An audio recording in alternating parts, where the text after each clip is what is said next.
आपण कधी विचार केला आहे का की आपल्याला एखादी गोष्ट खरी आहे हे नक्की कसं कळतं? खरं तर याचं उत्तर दडलंय संशोधन पद्धतींमध्ये. या पद्धती म्हणजे ज्ञान मिळवण्यासाठी वापरली जाणारी खास साधनं, जणू काही एका संशोधकाचा टूल किटच. आणि हो, एमएच सारख्या परीक्षांची तयारी करणाऱ्यांसाठी किंवा ज्यांना संशोधनात खरंच रस आहे त्यांच्यासाठी ही साधने समजून घेणं खूप महत्त्वाचं आहे. चला तर मग आज आपण संशोधकांच्या या साधनसंचाची म्हणजेच टूल किटची ओळख करून घेऊया. बघा, हा प्रश्न किती महत्त्वाचा आहे. आपल्याला गोष्टी खऱ्या अर्थाने कशा कळतात? विचार करा, व्हॉट्सॲपवर एखादा मेसेज येतो किंवा पेपरात बातमी येते, आपण त्यावर लगेच विश्वास ठेवतो का? नाही ना.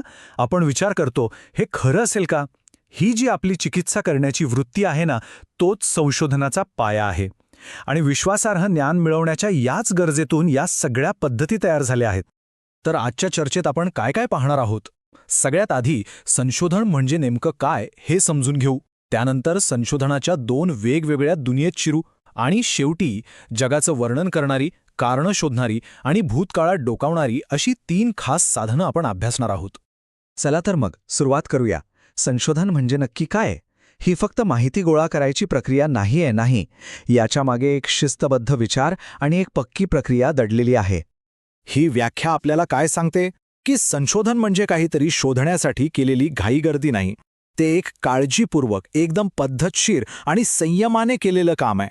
म्हणजे कसं? कोणताही निष्कर्ष काढण्याआधी प्रत्येक पैलू तपासूनच पुढे जायचं. थोडक्यात सांगायचं तर हे सत्य शोधण्याचं एक अत्यंत प्रभावी असं साधन आहे.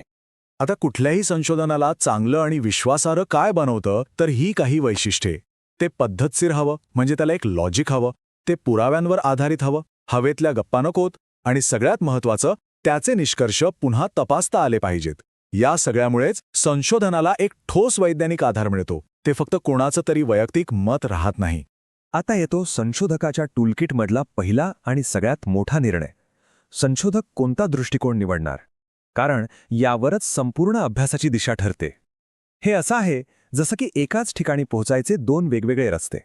दोन्ही रस्ते पोहोचवतात, पण प्रवासाचा अनुभव पूर्णपणे वेगळा असतो. या 2 पद्धतींमधला फरक खूपच इंटरेस्टिंग आहे. गुणात्मक संशोधन म्हणजे क्वालिटेटिव्ह, हे का आणि कसे यांसारख्या प्रश्नांची उत्तरं शोधतं. म्हणजे ते एखाद्या घटनेच्या खोलात जातं. याउलट संख्यात्मक संशोधन म्हणजे क्वांटिटेटिव्ह, हे किती आणि किती वेळा यावर लक्ष देतं. म्हणजे ते आकडेवारीतून घटनेची व्याप्ती मोजतं. हे चित्र बघा, यातून या 2 जगातला फरक अगदी स्पष्ट होतो. एका बाजूला आहे गुणात्मक संशोधन, जे नैसर्गिक वातावरणात सखोल माहिती मिळवून काहीतरी नवीन शोधण्याचा, नवीन सिद्धांत मांडण्याचा प्रयत्न करतं. तर दुसऱ्या बाजूला आहे संख्यात्मक संशोधन, जे नियंत्रित परिस्थितीत प्रयोगांवर आधारित असतं आणि जे आधीपासून अस्तित्वात असलेले सिद्धांत आहेत त्यांची चाचणी करतं. हा तक्ता या 2 दृष्टिकोनांमधला अगदी मुळापासूनचा फरक दाखवतो. म्हणजे बघा, संख्यात्मक संशोधनात संशोधक एका शास्त्रज्ञासारखा असतो, जो दूरून वस्तुनिष्ठपणे निरीक्षण करतो. पण गुणात्मक संशोधनात संशोधक एखाद्या पत्रकारासारखा असतो, जो घटनेत सामील होतो, लोकांचे अनुभव, त्यांच्या भावना समजून घ्यायचा प्रयत्न करतो. चला, आता आपण आपल्या टूलकिटमधलं पहिलं विशेष साधन पाहूया. या साधनाचा मुख्य उद्देश आहे जग जसं आहे तसंच त्याचं चित्र काढणं. कधीकधी आपल्याला घटनेमागची कारणं शोधायची नसतात. फक्त सध्या काय परिस्थिती आहे हेच जाणून घ्यायचं असतं, बरोबर? अशा वेळेस ही वर्णनात्मक संशोधन पद्धत खूप कामी येते. ही व्याख्या अगदी सोपी आहे. वर्णनात्मक संशोधनाचा उद्देश आहे सद्यस्थितीचं अचूक वर्णन करणं. यात का या प्रश्नापेक्षा काय, कुठे, कधी आणि कसं यावर जास्त भर दिला जातो. यातला सगळ्यात महत्त्वाचा मुद्दा कोणता? तर संशोधक कोणत्याही गोष्टीत बदल करत नाही. म्हणजे तो व्हेरिएबल्सवर किंवा घटकांवर अजिबात नियंत्रण ठेवत नाही. तो फक्त एका निरीक्षकासारखा असतो. जे घडतंय, जसं घडतंय तसंच नोंदवतो, बस. ही उदाहरणं बघा, याने ही पद्धत आणखी स्पष्ट होईल. देशाची जनगणना, ती फक्त लोकांची संख्या आणि त्यांची माहिती गोळा करते. ती लोकसंख्या का कमी जास्त झाली याच्या कारणांचा शोध घेत नाही. ते फक्त एक चित्र सादर करते. ओके, चला आता दुसऱ्या आणि एका अत्यंत शक्तिशाली साधनाचा विचार करू. हे साधन फक्त काय घडतंय हे सांगत नाही, तर ते का घडतंय हे देखील शोधून काढतं. हा प्रश्न आपल्याला प्रायोगिक संशोधनाच्या अगदी केंद्रस्थानी घेऊन जातो. आणि तो केंद्रबिंदू आहे कारण परिणाम संबंध स्थापित करणे. आणि गंमत म्हणजे ही एकमेव पद्धत आहे जी हे अगदी खात्रीपूर्वक सांगू शकते. या व्याख्येतले 2 शब्द सगळ्यात महत्त्वाचे आहेत. एक म्हणजे बदल करणे आणि दुसरा नियंत्रण. संशोधक मुद्दामहून एका घटकामध्ये म्हणजे व्हेरिएबलमध्ये बदल करतो आणि बाकी सगळ्या गोष्टी स्थिर ठेवतो, जेणेकरून त्या बदलाचा नेमका क्या परिणाम झाला हे स्पष्टपणे कळेल. ही 4 पायऱ्यांची प्रक्रिया कोणत्याही प्रयोगाचा आत्मा आहे. आधी एका घटकात बदल करा, बाकी सगळं जसंच्या तसं ठेवा. मग त्या बदलाचा परिणाम मोजा आणि यातूनच आपल्याला पक्का निष्कर्ष मिळतो की एका विशिष्ट बदलामुळेच दुसरा परिणाम झाला.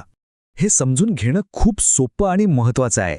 स्वतंत्र चल म्हणजे इंडिपेंडेंट व्हेरिएबल हे आपलं कारण असतं आणि अवलंबून चल म्हणजे डिपेंडंट व्हेरिएबल हा आपला परिणाम असतो.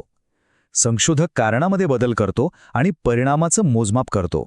या उदाहरणात बघा, उत्पादनाचे पॅकेजिंग हे झालं आपलं स्वतंत्र चल, कारण संशोधक त्यात बदल करू शकतो आणि याचा विक्रीवर काय परिणाम होतोय हे मोजलं जाणार आहे, म्हणून विक्री हे झालं आपलं अवलंबून असलेलं चल. किती सोपं आहे. अशा प्रकारे कारण आणि परिणाम यांचा संबंध थेट तपासता येतो. आणि आता आपण आपल्या साधनसंचातल्या शेवटच्या साधनाचा अभ्यास करणार आहोत.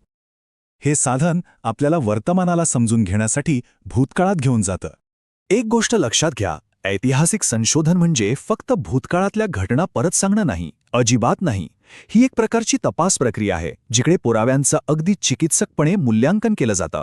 इतिहासकार या दोन्ही प्रकारच्या स्रोतांचा वापर करतात.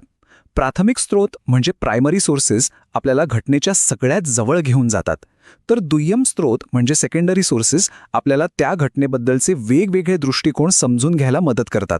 पण हो, दोन्हींची विश्वसनीयता तपासणं खूप गरजेचं असतं. तर हा आहे संशोधकाचा साधनसंच, जो आता आपल्यासमोर खुला आहे. पण एक गोष्ट लक्षात ठेवा, या सगळ्या पद्धती फक्त साधनं आहेत. खरी ताकद त्या प्रश्नामध्ये दडलेली आहे, ज्याचं उत्तर आपल्याला शोधायचंय. आता विचार करा, आपल्याला कोणत्या प्रश्नाचं उत्तर शोधायला आवडेल, कारण योग्य प्रश्नासाठी योग्य साधन निवडणं हेच एका यशस्वी संशोधकाचं खरं कौशल्य आहे.